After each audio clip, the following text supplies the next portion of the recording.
একটা গল্প শুনবি? রাজার গল্প। রাজা? আমার বল বল। এক রাজ্যে এক রাজা ছিল, স্বৈরাচারী। রাজ্যের সবাই তারে ডাকতো নরপিশাচ। সেই মজা পাইছি, বল বল। মানুষের উপর জুলুম করাই তার একমাত্র নেশা ছিল। কিন্তু দুঃখের বিষয় কি জানিস? সেই রাজা নিজেও জানতো না যে তার রাজত্ব খুব বেশি দিন আর টিকবে না। কারণ এই দুনিয়াতে সব স্বৈরাচারেরই পতন হয়।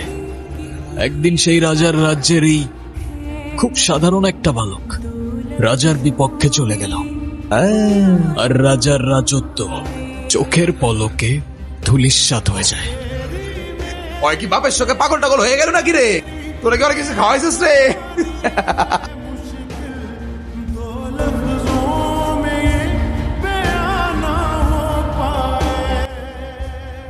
বালকটা অনেক সাহসী ছিল, কিন্তু দুঃখের বিষয় হলো বালকটা রাজার কোনো খেলাও চিনতে পারল না।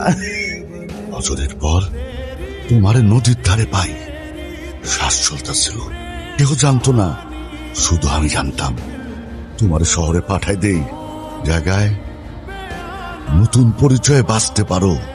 চলে তো যাবই কাকা, কিন্তু তার আগে অনেক হিসাব বাকি আছে।